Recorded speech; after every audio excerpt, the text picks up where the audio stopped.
Tales for Dark Nights.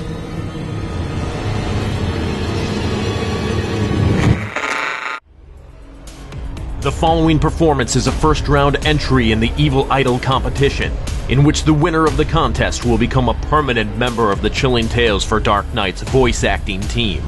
Listen to the entire performance, and if you'd like to see this particular contestant advance to the second round, which begins August 1st, simply click the thumbs up icon to vote in their favor. If you don't care for the performance, click the thumbs down icon instead. Thanks for listening and for participating, and good luck to all of our first round contestants.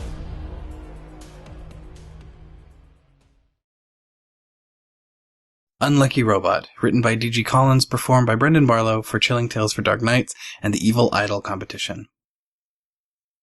When I was young, I had the worst luck making friends. Not for the regular reasons. I wasn't much different than the other kids in my neighborhood, and I wasn't too weird, or at least I wasn't back then.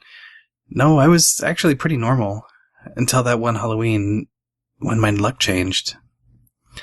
For my costume that year, I wore a box wrapped in tinfoil, there were blinking lights and buttons glued on the front, and I'd cut 2 holes for my arms, which were covered in those flexible dryer vent hoses. With a metal colander strapped on my head and a plastic laser gun, I was a serious robot death machine. Humans beware. My mother took pictures and then followed me out onto the streets as I began making my rounds. Everything went fine until we reached Mr. O'Connell's house. Like us, Mr. O'Connell was new in town. I still picture him as old, but he was probably only middle-aged. He must have been rich, too, because he was handing out fistfuls of full-size candy bars, and news spread quickly that his house was the place to go. When I got there and spoke the magic words, he handed over the goods, but he didn't look very cheerful about it. For someone giving away full-size candy bars, he seemed grumpy, as if Halloween was this big hassle.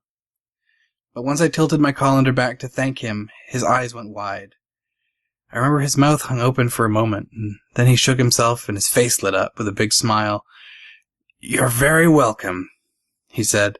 He must have turned off his porch lights immediately after we left, because Mom soon noticed him stalking us.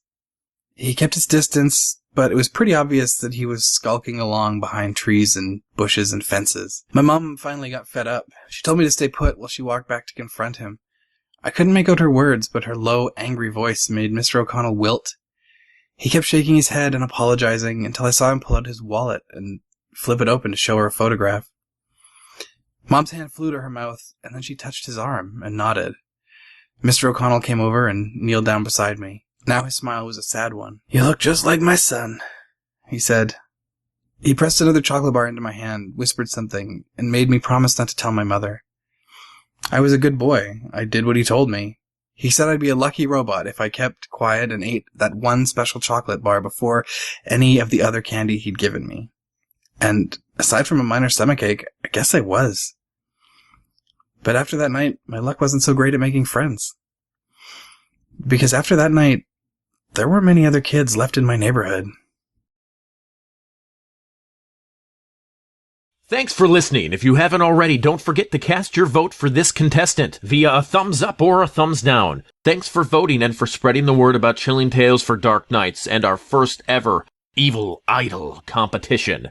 Tune in August 1st, 2016 for the start of round 2.